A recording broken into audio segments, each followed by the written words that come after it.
The great hall of the Galactic Council stretched wider than any cathedral on Earth.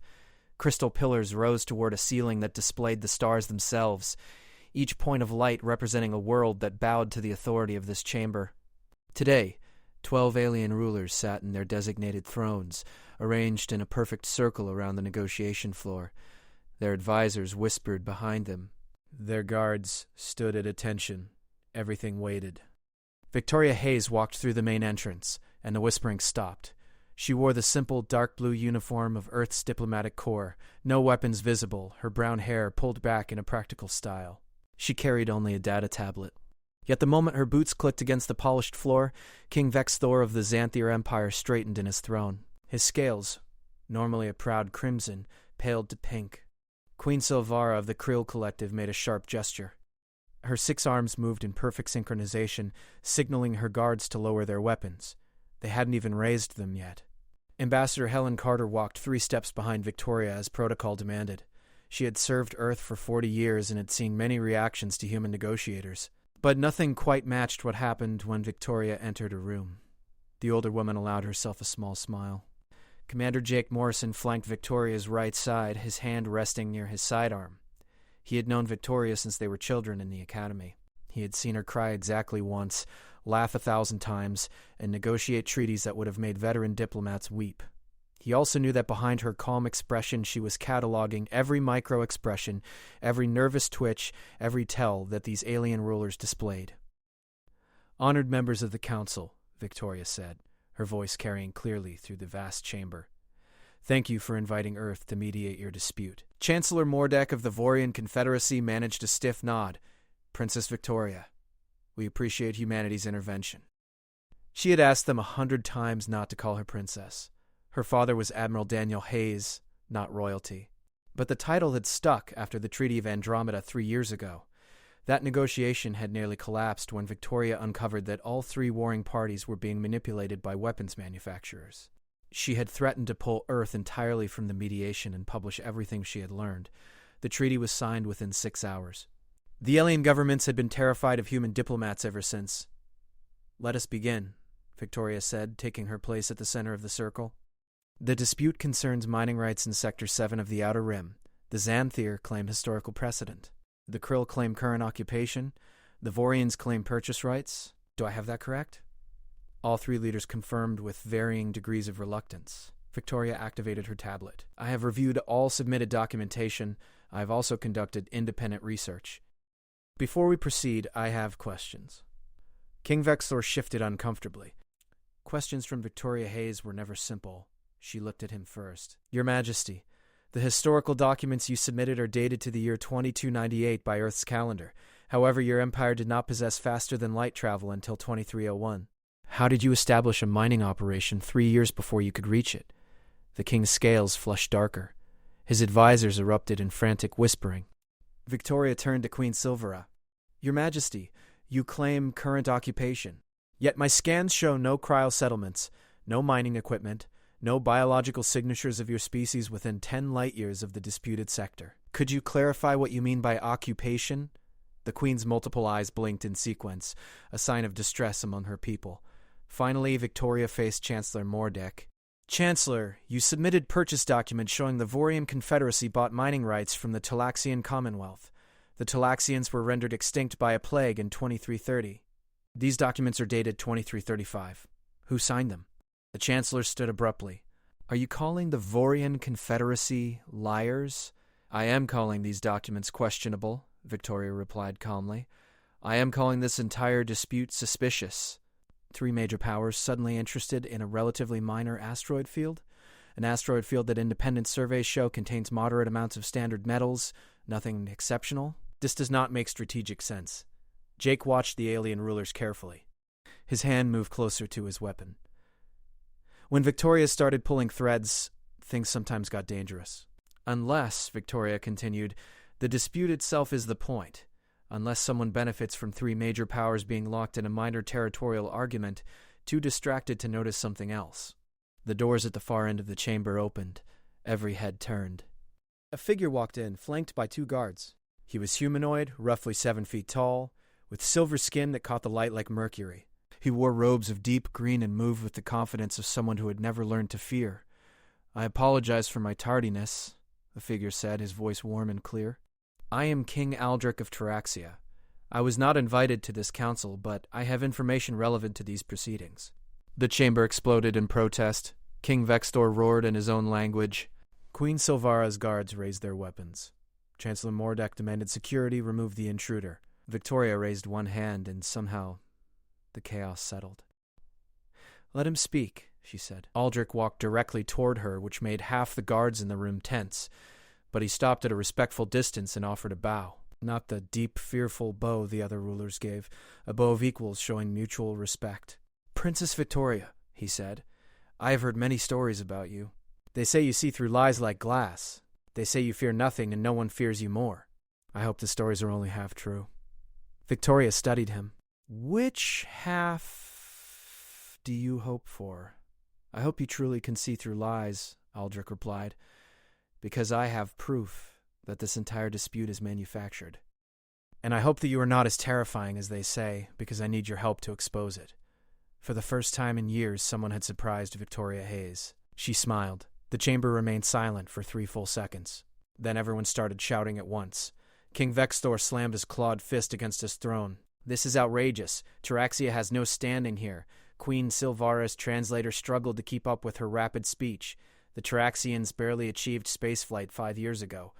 They know nothing of galactic politics." Chancellor Mordek pointed a long finger at Aldrich. "Remove him immediately. He insults this council with his presence." Victoria did not raise her voice. She simply looked at each ruler in turn, and one by one they fell silent. Jake had seen her do this before. It was not about volume. It was about the certainty in her eyes that she would get what she wanted one way or another. "King Aldrich has made a claim," Victoria said. "A claim that directly concerns the matter we are here to discuss. I will hear it. If anyone objects, they are welcome to leave." Nobody moved. Aldrich stepped forward and produced a small data drive. "May I?" Victoria nodded. He connected it to the central display system.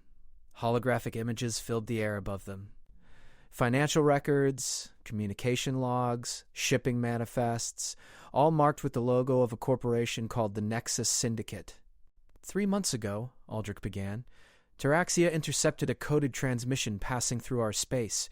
We were not the intended recipients, but we felt obligated to investigate. What we found was a pattern of manufactured conflicts." He gestured, and the hologram shifted to show resource prices. "The Nexus Syndicate profits from uncertainty. When major powers fight over resources, prices spike. When trade routes are disrupted, their shipping monopoly strengthens. They do not want war. They want the threat of war. Constantly. Forever." More images appeared. False surveys showing valuable minerals where none existed. Forged documents creating paper trails of ownership. Bribes paid to low-level officials to file territorial claims. "The asteroid field in Sector 7 contains nothing special," Aldrich said. "But the Nexus Syndicate created false surveys suggesting it held rare elements. They then ensured those surveys reached your respective intelligence agencies. They knew you would claim it. They knew you would fight over it. And while you fight, they profit." King Vextor rose from his throne. "This is absurd. You expect us to believe that a corporation manipulated 3 of the galaxy's greatest powers?" "Not just 3, Aldrich replied quietly. "Gen?" 7 other disputes in the past 2 years follow the same pattern, all involving territories with manufactured value, all resolved just before actual war, keeping tensions high but losses minimal, all benefiting the Nexus Syndicate's market position. Victoria studied the data carefully. Her fingers moved across her tablet, cross-referencing information.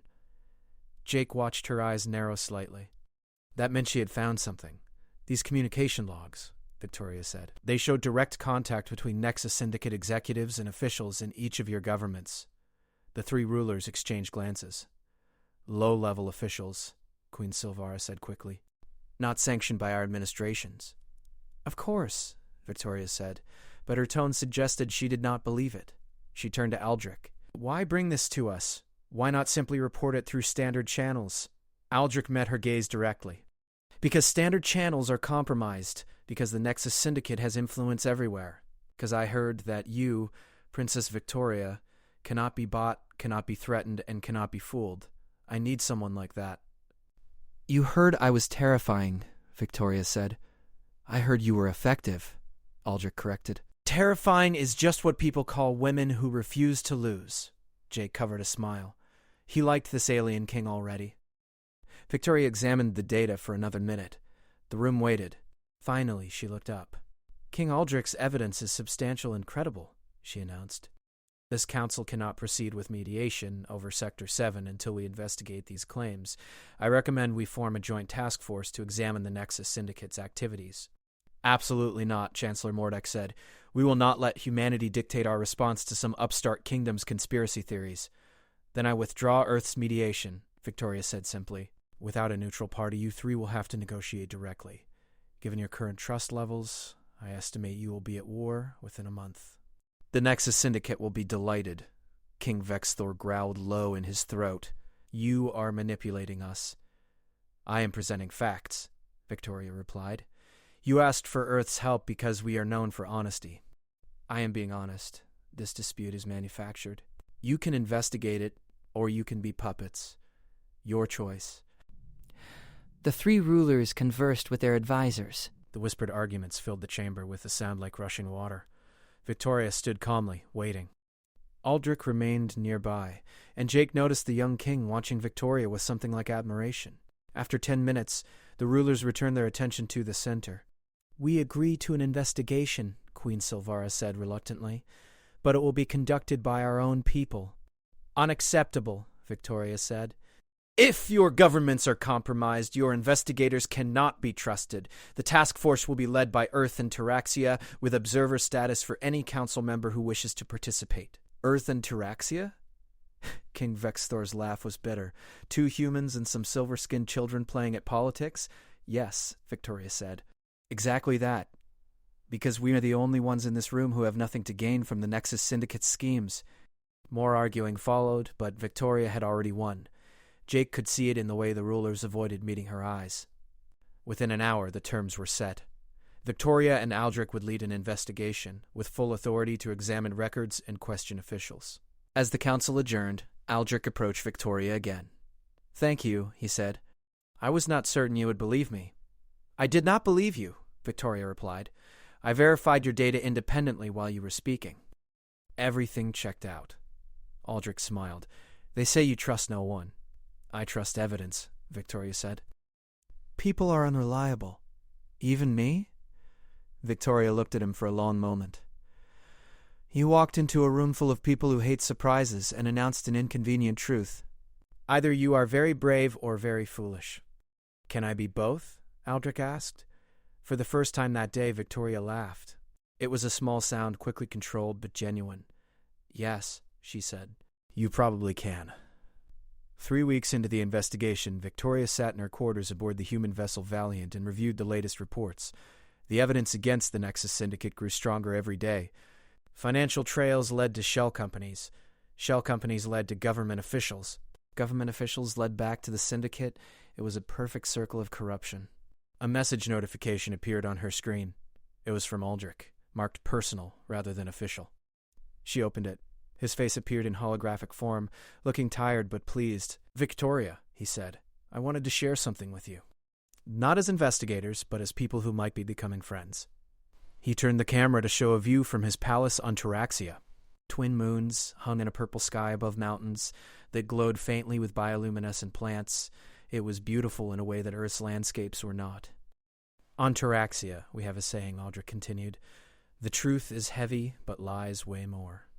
I think you understand that better than anyone I have met. I wanted you to see my home. To understand why I cannot let the Syndicate corrupt the galaxy the way they have corrupted so many governments. Victoria watched the message twice before responding. She recorded her own message showing him the view from Valiant's observation deck. Stars stretched in every direction, infinite and cold. On Earth, we say that space is humanity's future, she said. But the future only matters if we build it on something solid. Thank you for showing me your home. It reminds me why this work matters. The messages continued over the following days. Short conversations about philosophy and leadership. Aldrich told her about Taraxian culture, where speaking uncomfortable truths was considered the highest form of respect. Victoria told him about growing up as the daughter of an admiral, always expected to be perfect, never allowed to fail. Jake noticed the change in her. She smiled more. She seemed less alone. You like him? Jake said one evening as they reviewed surveillance footage of a Nexus Syndicate facility. He is a valuable ally, Victoria replied without looking up. That is not what I said. Victoria finally met his eyes. He treats me like a person, Jake, not a weapon, not a tool, not something to be feared. Do you know how rare that is? Jake nodded slowly. He did know. He had watched powerful aliens literally step backward when Victoria entered a room. He had seen diplomats refuse to negotiate with her directly, too afraid of being outmaneuvered. Just be careful, he said gently. Mixing personal feelings with professional duties can get complicated.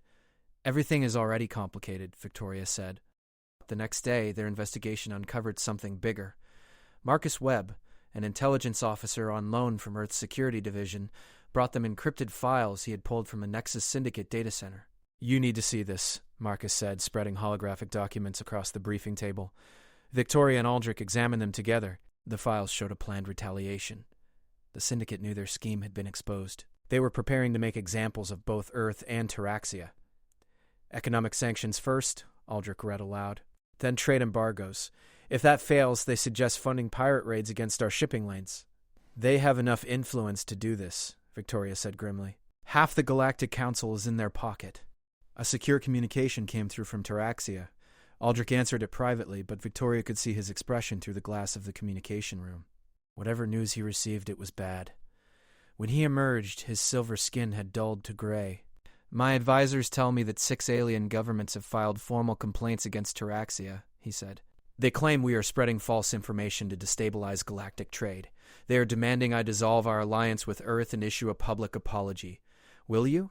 Victoria asked. Aldrich looked at her with surprise. Of course not. We are telling the truth. That is more important than political convenience. Your people will suffer for that choice, Victoria said. The Syndicate will make certain of it. I know, Aldrich said. My chief advisors spent an hour this morning listing every terrible thing that might happen. Isolation. Possible military intervention. He begged me to back down. What did you tell him? I told him that if we abandon the truth whenever it becomes dangerous, then we stand for nothing. Aldrich moved closer to Victoria. I told him that I learned that from a human princess who refuses to compromise her principles even when everyone fears her for it. Victoria felt something shift in her chest. She had spent years building walls around herself, being the person everyone needed her to be. Strong. Unyielding. Fearless. But Aldrich saw past all that. They do not just fear me, Victoria said quietly. They hate me. I make them face things they would rather ignore. I take away their comfortable lies. Good, Aldrich said. Comfortable lies are how the Syndicate gains so much power. Over the next week, the situation deteriorated rapidly. Taraxia faced economic sanctions from multiple governments, trade routes closed. Supplies became scarce. On Taraxia, protests erupted as people demanded their king stop this foolish alliance with humanity. Earth's government sent Victoria new orders. She was to step back from the investigation. Her personal relationship with Aldrich was noted as a potential compromise to her judgment. Victoria read the orders 3 times. Then she sent back a single-word response. No. Captain Ryan Foster of the Valiant contacted her immediately. Victoria, you cannot ignore direct orders from command. Watch me, she said. They will relieve you of duty. Then they will have to send someone else to finish this investigation. Someone who does not know everything I know. Someone who will take months to get up to speed. By then, the Syndicate will have buried all the evidence. Ryan was silent for a moment. You are betting your career on this.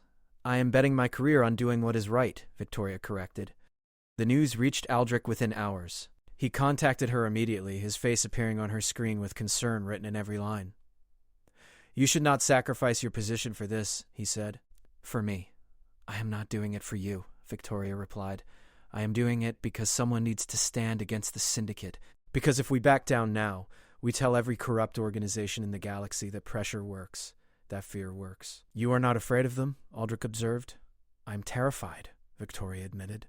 But I am more afraid of what happens if we do nothing. Aldrich smiled then, warm and genuine. You know what I think? I think you are the bravest person I have ever met, and I think I am very fortunate to fight beside you. The evidence vault aboard the Valiant grew fuller each day. Victoria and Aldrich had compiled thousands of documents proving the Nexus Syndicate's manipulation. They had communication records, financial transactions, and testimony from low-level employees who had been promised protection. It was enough to bring down governments. Which was exactly the problem. Senator Kevin Grant arrived from Earth on a fast courier ship. He was a thin man with gray hair and eyes that calculated every angle. He met Victoria in the ship's conference room, with Jake standing guard outside. "Do you understand what you have done?" Kevin asked without greeting. "The evidence you have gathered implicates 3 members of the Galactic Council, 7 regional governors, and approximately 40 high-ranking officials across a dozen species." "Yes," Victoria said, "that is the scope of the Syndicate's corruption." "That is the scope of the disaster you are about to create," Kevin corrected. "If you release this information, you will destabilize half the galaxy. Governments will fall. Trade will collapse. There could be riots, coups, even wars." "So we should hide the truth?" Victoria asked. "Let the Syndicate continue operating because exposing them is inconvenient?" Kevin leaned forward. "I am saying that there are ways to handle this quietly. Backroom deals. Gradual reforms. We can dismantle the Syndicate over time without causing chaos." "How long would that take?" 5 years. Maybe 10. "And in those 5 or 10 years, how many more conflicts will the Syndicate manufacture? How many more people will die in disputes created purely for profit?" Kevin stood and paced to the window. Outside, stars drifted past in the endless dark. "The President sent me here to bring you home, Victoria. To end this before it goes too far." "It already went too far," Victoria said. "The moment the Syndicate decided they could manipulate entire civilizations for money. You are relieved of duty, effective immediately," Kevin said formally. "Ambassador Helen Carter will take over the investigation. You will return to Earth and face a formal inquiry into your conduct." Victoria had expected this. She had prepared for it. "No, that was not a request. I am not leaving until this investigation is complete," Victoria said. "You can revoke my credentials. You can court-martial me. But I am the only person who knows this evidence completely. I am the only one who can present it effectively. And I will not let the Syndicate win because Earth is afraid of political consequences." Kevin studied her for a long moment. "They were right about you. You are impossible to control." "They were right about me," Victoria agreed. "I do not compromise on principles." After Kevin left, Jake entered the room. He had clearly heard everything through the door. "That went well," he said dryly. Victoria managed a weak smile. "I think I just ended my career." "Probably," Jake agreed. "So what now? Now we finish this." On Taraxia, the situation grew worse. The economic sanctions had real teeth. Food shipments were blocked, medical supplies ran short. Aldrich's own council convened an emergency session demanding he end the alliance with Earth. Victoria watched the proceedings through a live feed. Aldrich stood before his council, silver skin gleaming under the chamber lights, and refused to bend. "We chose truth over comfort," he told them. "We chose integrity over safety. If we abandon those choices now, what are we? Just another government that talks about principles but runs when challenged?" His chief advisor, an elderly Taraxian named Kren, spoke with barely controlled anger. "Your Majesty, our people are suffering. Children are going hungry. Hospitals lack medicine. This is not about principles. This is about survival." "If we survive by accepting corruption, then we have already lost," Aldrich replied. "I will not condemn our children to live in a galaxy run by the Nexus Syndicate simply because standing against them is difficult." The Council voted anyway. 15-3 in favor of ending the alliance with Earth. Aldrich vetoed it. The chamber erupted in protest. Kren demanded the king reconsider. Others shouted about abusive power. But Aldrich stood firm, and Taraxian law gave him that right. When the session ended, Aldrich contacted Victoria immediately. He looked exhausted. "My people hate me now," he said quietly. "They are scared," Victoria replied. "Fear makes people cruel. Are you scared?" Victoria considered lying, then decided against it. "Yes. I am scared that we will fail. I am scared that even if we succeed, the cost will be too high. I am scared that I have pulled you into something that will destroy everything you have built." "You did not pull me," Aldrich said firmly. "I choose this path. I walked into that council chamber of my own will. I brought you the evidence knowing what it might mean." "Why?" Victoria asked. "You could have stayed quiet. Kept Taraxia safe." "Because I met you," Aldrich said simply. I saw someone who refused to accept corruption as normal, who treated truth as sacred. And I thought, if she can stand alone against the entire galaxy, then I can stand beside her. Victoria felt tears stain her eyes. She blinked them away. You are not what I expected. What did you expect? Someone who would eventually get tired of the fight. Everyone always does. I am tired, Aldrich admitted, but I am not finished. The next day, Earth officially relieved Victoria of all diplomatic duties. Helen Carter took nominal control of the investigation, but she privately told Victoria to keep working. I am too old to learn all this, Helen said, gesturing at the mountains of evidence. You finish it. I will handle the paperwork and make it look official. Meanwhile, the syndicate made its move. Not with violence, but with something more insidious. They released a coordinated media campaign across every major news network. The message was simple. Victoria Hayes and King Aldrich were conspiracy theorists spreading dangerous lies to advance their own power. Carefully edited clips showed Victoria threatening the Galactic Council. Audio of Aldrich's speeches were cut to make him sound irrational. Respected economists appeared on discussion programs explaining why the syndicate's activities were normal business practices, nothing sinister. The public opinion began to turn. What had started as an investigation into corruption became a story about two ambitious leaders causing chaos for personal gain. Jake found Victoria late one night, staring at the news feeds with a blank expression. They are good at this, she said. The syndicate. They are very good at making lies sound reasonable. Then we need to be better at making truth sound compelling, Jake replied. Victoria looked at the evidence vault. Months of work, proof of everything. And it meant nothing if people chose not to believe it. We need to release it all, she said suddenly. Everything. At once. Make it impossible to ignore. That will cause exactly the chaos Senator Grant warned about, Jake said. I know, Victoria replied, but chaos is better than corruption. Victoria and Aldrich worked through the night preparing the data release. They organized everything into a simple format that anyone could understand. Names, dates, transactions, recordings. Every piece of evidence the syndicate had tried to hide. Once we do this, there is no going back, Aldrich said as his fingers hovered over the transmission controls. There was no going back the moment you walked into that council chamber, Victoria replied. We finished what we started. Together they pressed the button. The data flooded every public network in the galaxy simultaneously. News feeds, government databases, public forums, even entertainment channels. Within minutes, billions of beings across hundreds of worlds had access to the complete evidence of Nexus Syndicate corruption. The response was immediate and explosive. On the Xanthier homeworld, protesters surrounded the planetary parliament building. They carried signs with King Vexthor's face crossed out demanding his resignation. The king had accepted bribes totaling millions of credits. His own people wanted answers. Queen Silvara of the Krell faced similar outrage. Her involvement was deeper than most, with evidence showing she had personally approved false territorial claims in exchange for syndicate support during her election. The Krill Collective's High Court issued a summons for her testimony. Chancellor Mordek tried to claim innocence, but the documents told a different story. His chief of staff had worked directly for the syndicate while officially serving the Vorian government. Mordek claimed he knew nothing, but his own communication logs proved he had been informed repeatedly. Across the galaxy, governments scrambled to respond. Some leaders immediately ordered investigations. Others tried to suppress the information, which only made their populations angrier. A few simply resigned, hoping to avoid prosecution.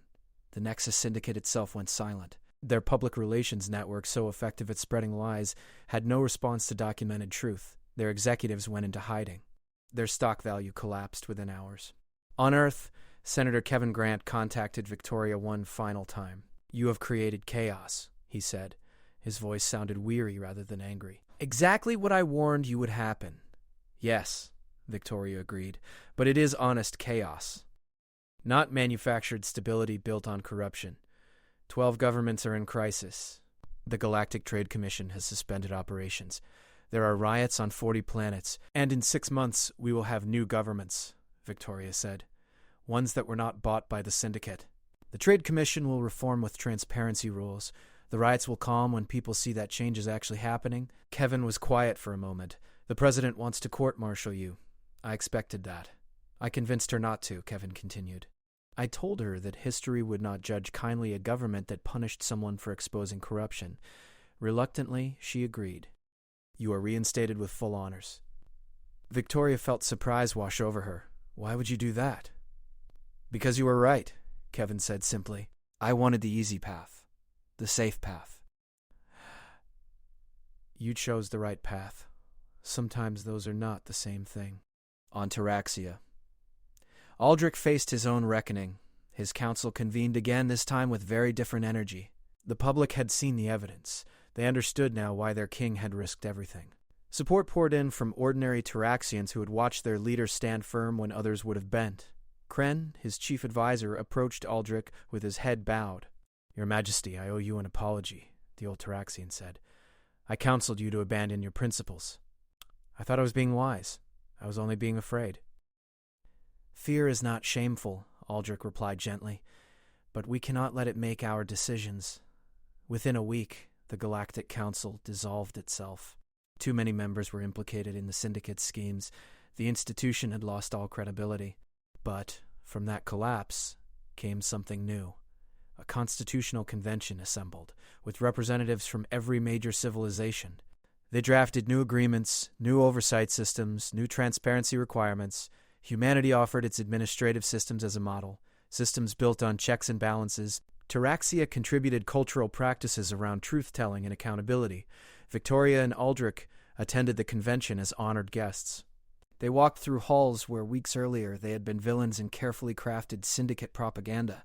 Now they were celebrated as the architects of galactic reform. "It feels strange," Victoria said as they stood together, overlooking the convention floor, "being praised instead of feared." "Do you miss it?" Aldrich asked. "The fear? No," Victoria said honestly. "I never wanted it. People feared me because I would not let them hide. But fear is exhausting. For everyone. What do you want instead?" Victoria watched the delegates below, arguing passionately about the future of galactic governance. "I want to be understood. I want people to know that seeking truth is not cruelty. It is respect. Lies are cruel. Truth gives people the power to make real choices." Aldrich moved closer to her. "Earth will want you to return soon, to lead their diplomatic corps into this new era." "Yes," Victoria said, "and Taraxia will need you to guide your people through the changes ahead." "That is true," Aldrich agreed. He hesitated, then continued, "There is another option. Earth and Taraxia have formed a formal alliance. That alliance needs ambassadors, representatives who understand both cultures." "What are you suggesting?" "I am suggesting that you might consider staying on Taraxia as Earth's permanent ambassador to my world, working together as we have these past months, if you wanted to." Victoria turned to face him fully. "You want me to stay?"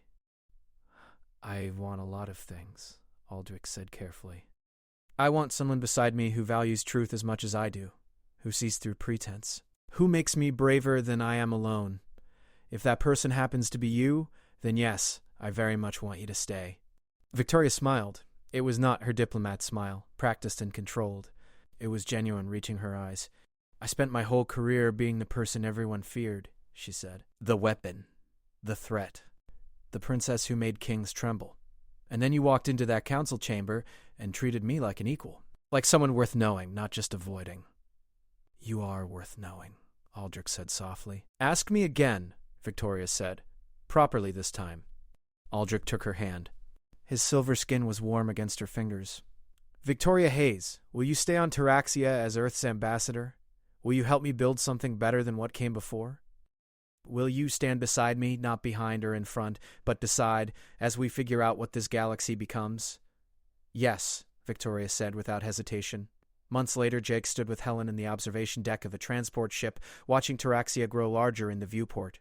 They were attending the formal signing of the new galactic charter. "Do you think she is happy?" Helen asked. Jake watched the planet's purple sky come into view. Somewhere down there, Victoria was preparing to address the assembled delegates alongside Aldrich. "She's understood," Jake said. "That might be better than happy." On Taraxia's surface, Victoria stood before a mirror in the quarters she now called home. She wore the formal uniform of Earth's diplomatic service, but with a small addition, a Taraxian symbol of truth woven into the collar. It had been a gift from Aldrich. He appeared in the doorway wearing his own formal robes. "Ready?" he asked. "To face a room full of alien dignitaries who remember when we were the most hated beings in the galaxy?" "Absolutely," Aldrich laughed. "They do not hate us anymore." "No," Victoria agreed. "Now they just have to work with us." They walked together to the great hall where the new Galactic Council would sign its charter. As they entered, the assembled delegates rose, not in fear this time, In respect, Victoria took her place at the table. Aldrich sat beside her, and together they helped reshape the galaxy into something better, something honest, something worth believing in.